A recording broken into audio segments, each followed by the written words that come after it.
अस्सलाम वालेकुम दोस्तों, दस्तूर टीवी में खुश आमदीद। दोस्तों आज हम बात करेंगे 5G क्या है और ये काम पाकिस्तानी के लिए कितना फ़ायदेमंद हो सकता है। पाकिस्तान में जब चंद साल कबल मोबाइल कंपनीज़ ने 3G और 4G नेटवर्क्स लॉन्च किए तो सारिफिन के लिए सबसे खुशाइंद बात ये थी कि अब वो कहीं भी अपने मोबाइल फ़ोन के ज़रिए पहले से कहीं तेज़ इंटरनेट हासिल कर सकते हैं। पाकिस्तानी टेलीकॉम कंपनीज जैज़ और जोंग ने हाल ही में 5G नेटवर्क्स की टेस्टिंग शुरू की और इसका चर्चा पाकिस्तानी ट्विटर पर हर जगह जारी है। दर्ज झेल में मोबाइल नेटवर्क्स की इस 5वीं जनरेशन के बारे में वो 5 बातें बताई जा रही हैं जिन्हें जानना आपके लिए ज़रूरी है। तो वीडियो शुरू करने से पहले अगर आप हमारे चैनल पर नए हैं तो इस चैनल को सब्सक्राइब कर दें और बेल आइकन को प्रेस कर दें। तो चलते हैं वीडियो की तरफ। दोस्तों ये लफ्ज़ जो 3G, 4G और 5G के आखिर में आता है, ये लफ्ज़ जी असल में है क्या?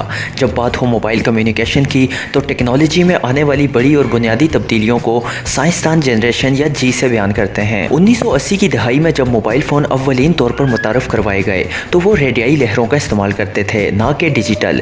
इसकी वजह से आवाज़ में शोर आना और गैर मुतल्लिका अफराद के लिए फ़ोन पर होने वाली गुफ्तगू सुन पाना आसान होता था। इस सिस्टम को फर्स्ट जनरेशन या 1G नेटवर्क्स कहा जाता था। 1990 के अव्वल में सेकेंड जनरेशन या 2G मोबाइल सिस्टम इनकी जगह लेनी शुरू की और इनकी बुनियाद ग्लोबल सिस्टम फॉर मोबाइल्स के तकनीकी मैरात पर रखी गई। 2G नेटवर्क डिजिटल थे और इन पर मुंतकिल होने वाली नेटवर्क्स ने खुद को GSM कहलवाना शुरू किया। अब आपको याद आया कि पाकिस्तान में किसी ज़माने में मोबाइल कंपनियों के इश्तिहारात में लफ्ज़ GSM पर इतना ज़ोर क्यों दिया जाता था। इनके बाद 2.5 GPRS टेक्नोलॉजी के ज़रिए मोबाइल फ़ोन से इंटरनेट तक रसाइल हासिल होनी शुरू हुई। 2.75G नेटवर्क्स में इंटरनेट की स्पीड बढ़ाई गई और SH का नाम दिया गया। अब भी आप गौर करें तो कभी कभी सिग्नल्स की कमी की वजह से आपके मोबाइल इंटरनेट पर ई लिखा आता है। एक वक्त था जब हमारी लाइफ लाइन यही ई इंटरनेट होता था और आज हम इसे कुछ खास अहमियत नहीं देते। दोस्तों 3G टेक्नोलॉजी के आने से मोबाइल इंटरनेट की रफ्तार भी बेहतर हुई और सिक्योरिटी भी बेहतर बनाई गई।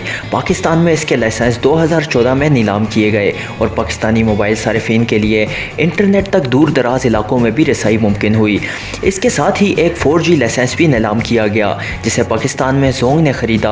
4G तकनीकी तौर पर भी 3G से काफ़ी मुख्तलिफ है और इसका नतीजा सारिफिन के लिए ज़्यादातर सिर्फ इंटरनेट की तेज़ तर स्पीड की सूरत में ही नज़र आता है। दोस्तों इसके बाद हम बात करेंगे 5G के आने से दुनिया कैसे तब्दील होगी।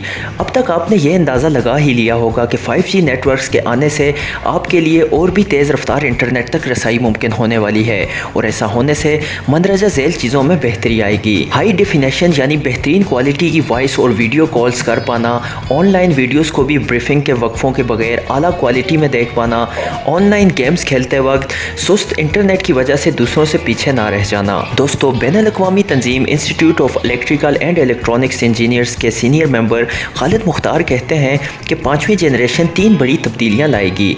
एक तो इससे इंटरनेट की स्पीड बहुत तेज़ हो जाएगी जिससे ऑनलाइन वीडियो एडिटिंग और मुश्तरका तौर पर काम करना बहुत आसान हो जाएगा।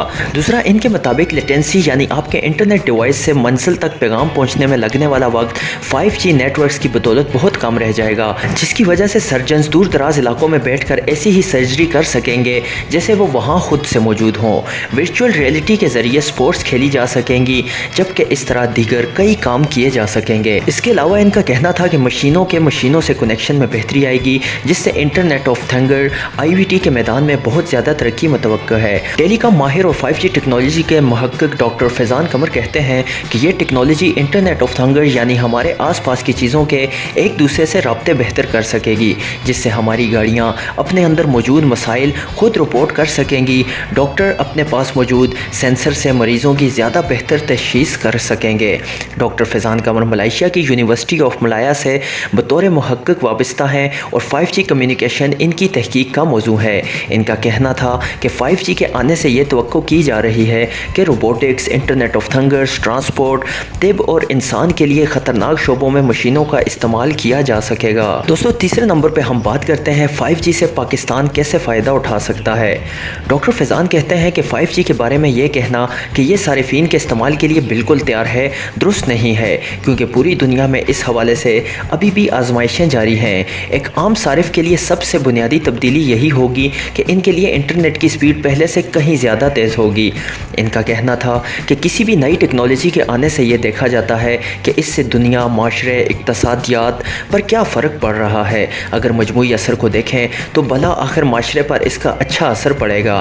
اس نسل کو ابھی نہیں تو 10 سال بعد یا 20 سال بعد ضرور فائدہ ہوگا۔ ٹیلی کام آلات کی تیار کنندہ چیزیں کمپنی ZTE کے پاکستان میں ٹیکنیکل مارکیٹنگ ڈائریکٹر کامران شاہد سمجھتے ہیں کہ حکومت کو ایسی پالیسیاں بنانا ہوں گی جن کے ذریعے کاروباری برادری 5G کو استعمال کرنے پر قائل ہو سکے۔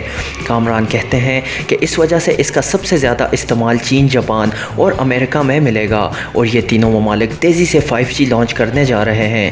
5G کی روبوٹکس، مصنوعات، ذہانت اور دیگر استعمال پر بات کرتے ہوئے انہوں نے کہا کہ پاکستان میں یہ سب اتنا قریب تب تک نہیں ہوگا جب تک کہ حکومت ایسی پالیسیاں نہیں لاتی جن سے ٹیکسٹائل، آٹو موبائل، الیکٹریسٹی کمپنیاں اپنے کام کے لیے 5G کا استعمال کریں۔ دوستو 5G کے ذریعے آپ اپنے آبی وسائل کو بغیر کسی انسانی مداخلت کے مانیٹر کر سکتے ہیں، لیکن یہ کسی شخص یا کسی موبائل آپریٹر کے کرنے کا کام نہیں بلکہ اس میں حکومت کو آگے ہونا ہوگا۔ ان کا کہنا تھا کہ 5G آپ کو بہت کچھ کرنے کے قابل بنا سکتا ہے، لیکن یہ ہم پر منحصر ہے کہ ہم اس سے کیسے فائدہ اٹھا سکتے ہیں۔ دوستو چوتھے نمبر پہ ہم بات کریں گے 5G کے نفاذ میں ابھی کیا چیلنجز موجود ہیں۔ کامران شاہد کہتے ہیں کہ پاکستان میں ایک مرتبہ حکومت لائسنس نیلام کرے تو نیٹ ورکس کی حد تک تو اسے نافذ کرنا زیادہ مشکل نہیں، تکنیکی بنیادوں پر اسے آسانی سے نافذ کیا جا سکتا ہے، اور اگر PTA اجازت دے دے تو یہ عملی طور پر ممکن ہے کہ پاکستان میں 1 سال کے اندر لانچ کیا جا سکے۔ لیکن وہ کہتے ہیں کہ جو ممالک ایسے ہیں جہاں سرمایہ کاری پر منافع زیادہ ہو وہ اس ارتقا پذیر ٹیکنالوجی کو نافذ کرنے کا رسک تو لیں گے، لیکن پاکستان میں اس میں ابھی بھی وقت لگے گا۔